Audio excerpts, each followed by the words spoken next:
Hey Vsauce, Michael here, and today we're going to get close, like really close. In fact, I want to answer the question, what's the closest we can get to other objects and other people? Now it might sound like a kind of simple, easy question, but when you get down to the atoms of it, it's quite complex and might leave you feeling a little bit alone. When I go like this, my fingers, for all intents and purposes, are touching, but at an atomic level, they're not. That's right. In fact, if you're sitting in a chair right now, your body is technically not touching the chair at all. Instead, you are hovering above the chair by some tiny, tiny atomically sized gap, something too small for us to even see, but it's there. And it's caused by the fact that your butt and the chair are made out of atoms. Now, as we all know, the matter that we deal with every day is made out of atoms, and an atom is a nucleus surrounded by an outer shell of orbiting electrons. Now, when two atoms get close to each other that aren't going to bond or chemically react, they have trouble touching each other. Why? Because electrons repel one another, because they have the same charge. And because of a fancy thing called the Pauli exclusion principle, we also know that all of an atom's electrons cannot be all pushed down to the same energy level all together on the same shell. So what this means is that if I touch something, I'm technically not really touching it. The atoms are getting quite close together, but the electromagnetic repulsion between electrons is saying, no closer. Now, of course, the nerves in my skin can feel that repulsive force, and that's what I call the texture or the feeling of the object. If I push hard enough, of course, I can break or poke into or cut something, but I'm not touching any of its matter. I'm just pushing it out of the way using the electron-electron repulsion forces. Even though, so you can cut things really easily like this, the scissors never touched the card. This is where it gets depressing. What all of this means is that when you kiss your girlfriend, or pet your dog, or hug your grandmother, you're not actually making contact with their matter. You're not technically touching them.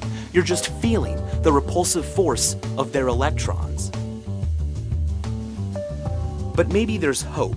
Let's just avoid electrons altogether and ask ourselves, what can we do to affect the nucleus of someone else's atoms? Maybe we can do that? You're gonna have to be a little bit radioactive if you're gonna want to do this. And luckily, people are a little bit radioactive.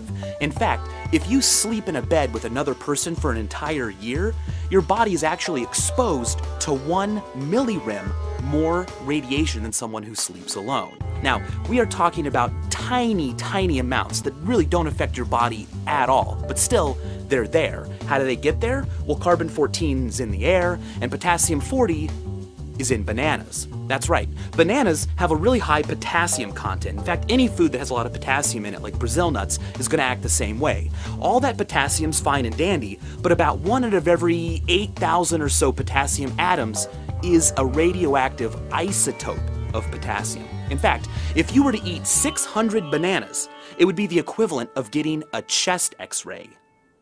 Okay, cool, so I am a little bit radioactive. Does that mean that if I hug someone really close, that some sort of radioactive ray might come out of my body and go into someone else's body and get absorbed into a nucleus of one of their atoms, and then we can really finally say that we touched on a fundamental level?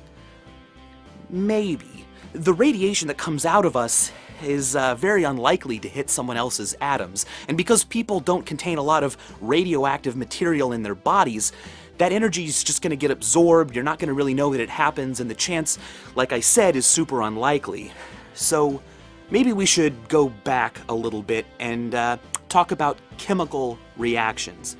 Back when I mentioned that atoms have trouble touching, they are a little more friendly if they get together and, share electrons. Now, this kind of stuff is happening all the time. When I eat food, my body is chemically reacting with that food to take out the nutrients, get rid of the stuff I don't want.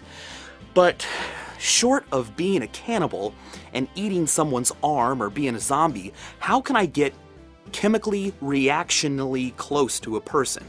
Well, luckily, there is a thing called birth. When you're growing inside your mother, your father and mother's DNA are all working together in chemical ways to create you. because they're sharing electrons, it seems at least more like a touch. I guess what I'm trying to say is that, in a way, your parents and your children are the only people you can know for certain you've come the closest to actually touching. And that's touching. And as always, thanks for watching.